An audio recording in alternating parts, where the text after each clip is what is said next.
Riris arti-artiane wong lumaksana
Rane Rama Ler puspita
Assalamualaikum warahmatullahi wabarakatuh. A'udzu billahi minasyaitonir rajim. Bismillahirrahmanirrahim. Alhamdulillahirabbil alamin. Wassalatu wassalamu ala asrofil anbiya'i wal mursalin wa ala alihi wa sahbihi ajmain, amma ba'du. Panjenenganipun sesepuh, pini sepuh, aji sepuh, nun inggih tokoh-tokoh agami Islam, para kiai, para alim, dalah para ulama ingkang tansah kula hormati. Pangembating praja, pangembating negari ingkang pantes kita bekteni, nun inggih pindhanipun Bapak Kapolsek Kecamatan Kayen ingkang tansah kula hormati. Panjenenganipun Bapak Koramil Kecamatan Kayen ingkang kula hormati, ugi panjenenganipun Bapak Camat sak punggawanipun ingkang tansah kula hormati. Langkung-langkung panjenenganipun Bapak Kepala Desa sak perangkatipun ingkang tansah kula hormati. Ing kalodhangan dalu punika kita muji syukur wonten sadalem Allah Subhanahu wa taala ingkang sampun maringi kenikmatan saha kesehatan, ingkang maringi seger kewarasan sehingga kita sedaya saged makempal wonten ing mriki panggenan inggih menika dalam rangka bersih desa utawi kenging dipun wastani sedekah bumi. Nek cara Janti niki Bu niku ngertos kula sedekah bumi wonten nggih. Sedekah bumi.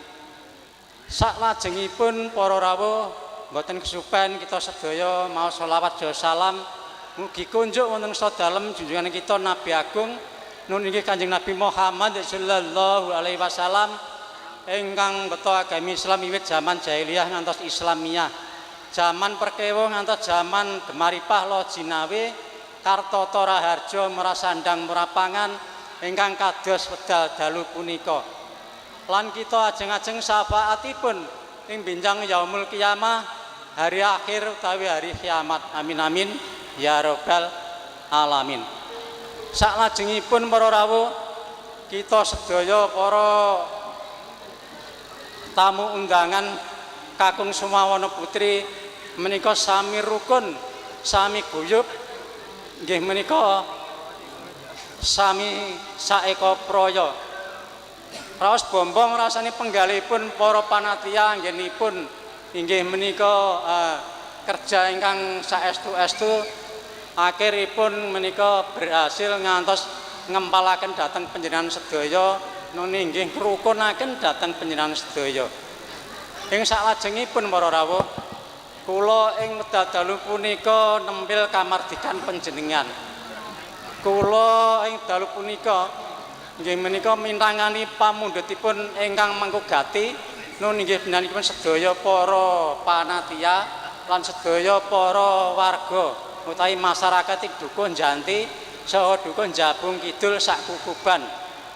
Nun inggih kapure ing wuse gati nggih menika kula kapatah kajibah kesampiran sampur nggih menika dados talange ngatur mboten sanes namung badhe biyo warakaken utawi wara-wara utawi maringi pangertosan nggih Bu nggih.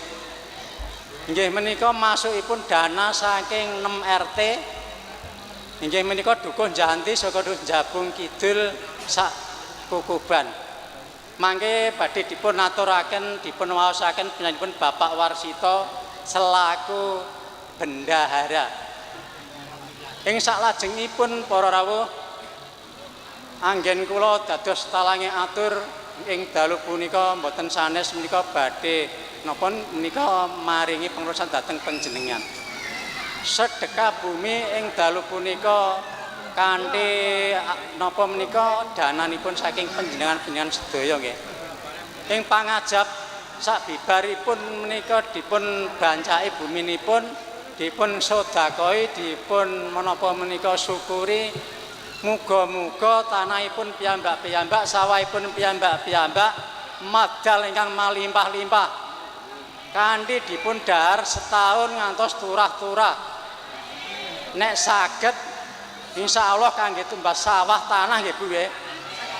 Alhamdulillah syukur saged munggah wonten Mekah Madinah.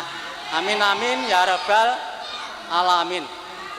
Ing salajengipun para rawuh, para kaneman, para pemuda-pemudi ingkang sami merantau wonten ing luar Jawa utawi wonten luar negeri, muga-muga kaparingan seger kewarasan, selamat wilujeng, kaparingan rejeki ingkang kathah, rejeki ingkang malimpah-limpah. Amin ya rabbal alamin. Bu, pemuda-pemudi ingkang dereng gadah jodoh kula dongaaken asal jodoh ingkang soleh lan solehah. Ingkang sampun gadah bojone saged ampun tambah ya. Kula dongaaken napa menika dados keluarga sakinah mawaddah warahmah amin amin ya rabbal alamin. Ing salajengipun para rawuh, ing kalodhangan dalu punika kula dados talange ngatur panjenengan ing dalu punika dipun pasugata arupi ketoprak ingkang nami Rangga Budaya Bu. Ingkang mijil saking Dusun Rangga, Kecamatan Jaken, Kabupaten Pati, Bumi Minatani. Menika cunduk kalian pamundhutipun ingkang mangkugati sedaya para panatia ketoprak Rangga Budaya ing dalu punika badhe mbeberaken cariyos ageng. Nggih menika geger Tunjung Pura dumawah ing perangan Sundara Sundari. Kula wangsuli malih cunduk kalian pamundhutipun sedaya para panatia ketoprak Rangga Budaya ing dalu punika abadi mbeberaken cariyos ageng geger Tunjung Pura dumawah ing perangan Sundara Sundari. Kados pundi bebere lelampahan ing dalu pangke napa niki awon lan saenipun sumarat dumateng panjenengan sedaya ingkang amirsani.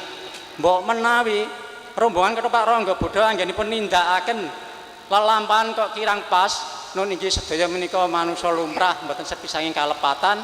Kula ingkang nyuwunaken gongeng panuwun ingkang tanpa pepindhan, kula ingkang nyuwunaken pangapunten ingkang kathah. Lan sedaya para panatia ingkang maringi pinaraan utawi papan lan pan kok kirang sekeca, kula minangka talange ngatur, kula ingkang nyuwunaken pangapunten ingkang sak kathah-kathahipun. Lan saklajengipun para rawuh, anggen kula dados talange ngatur mbok menawi matur kula kirang subasita, kirang trapsira, kirang sopan wonten kelepatanipun kula nyuwun pangapunten ingkang kathah. Nun inggih saklajengipun menapa menika anggen kula dados talange ngatur ing dalu punika kok wonten kelepatanipun, wonten kekiranganipun pepuntoning ngatur mangan kupat sayure santen mbok menawi lepat nyuwun pangapunten. Akhiru kalam wabillahi taufik wal hidayah wa inaya wassalamualaikum warahmatullahi wabarakatuh. Menika saklajengipun badhe menapa menika ngaturaken cathetan-cathetan masukipun dana ingkang saking 6 RT nggih Bu nggih. Ngoten-ngoten nek panjenengan sedaya sami ngertos kersane mboten wonten menapa saling curiga menyurugai ngoten nggih Bu nggih. Dados gamblangipun kados mekaten. Menika kula aturaken panjenenganipun Bapak Warsito selaku bendahara. Assalamualaikum warahmatullahi wabarakatuh. Dumateng Bapak Kapolsek ingkang kula hormati, dumateng Bapak Koramil ingkang kula hormati ugi, dumateng Bapak Kecamatan, Bapak Camat ingkang kula hormati, langkung mbiyen dumateng Bapak Kepala Desa berserta perangkatipun ingkang kula hormati ugi, dumateng Bapak RT 6 RT ingkang kula hormati ugi, dumateng bapak-bapak, ibu-ibu, rekan-rekan sedaya ingkang kula hormati. Saderengipun kawula matur dumateng panjenengan sami, langkung rumiyin kawula muji syukur wonten ing ngarsa dalem Allah Subhanahu wa taala. Ladene kawula lan panjenengan sami menika diparingi sehat wal afiat sehingga kawula lan panjenengan sami saged kumpul wonten ing arena inggih menika sedekah bumi diparingin mugi-mugi diparingin kelancaran lan diparingin kesehatan boten wonten alangan setunggal punapa-punapa. Kaping kalihipun selawat salam kami aturaken junjungan kita Nabi Agung Muhammad sallallahu alaihi wasallam, Nabi ingkang kawula tenggo-tenggo syafaatipun benjang en yaumil qiyamah. Amin Allahumma amin. Kula langsung kemawon nggih menika laporan keuangan.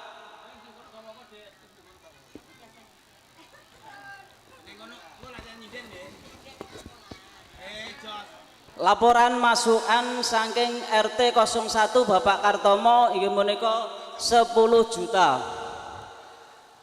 Saking RT 08 Bapak Kandar 9 juta 150. Saking RT 02 Bapak Rasiman 5 juta 550.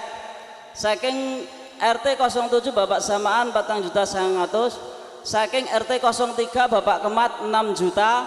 Saking RT 10 Bapak Ngateman inggih menika 5 juta 80.000. Totalipun inggih menika 40 juta 680.000 rupiah. Totalipun inggih menika 40 juta 680.000 rupiah. Ditambah kas lama inggih menika 3 juta 500. Totalipun inggih menika 180.000 rupiah. Adapun pengeluaran sementara nggih menika biaya ketoprak 28 juta, biaya syuting nggih menika 2 juta, biaya tratakson 2 juta setengah, biaya konsumsi lan lain-lain nggih menika 5 juta 550. Adapun keluaran menika totalipun 38.050 rupiah. Menika tesih wonten kas sementara inggih menika 6 juta 130.000 rupiah. Alhamdulillah. Menika alhamdulillah. Mbok menawi niki nggih, mbok menawi wonten ingkang boten kecatet saandene iki mbok anu saged tanglet kalih kula bendara berserta sekretaris Bapak Kandar. Ngoten nggih, Pak. Ben boten wonten apa upamane curiga-kecurigaan saged tanglet langsung. Ngoten mawon nggih, Pak. Ini biar mboten wonten curiga-curigaan. Mekaten saking kawula, wassalamualaikum warahmatullahi wabarakatuh.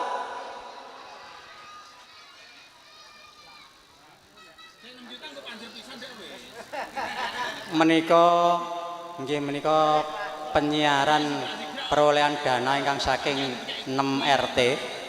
Nggih menika sampun kalaksanan ingkang dipun waos penyanipun Bapak Warsito selaku bendahara.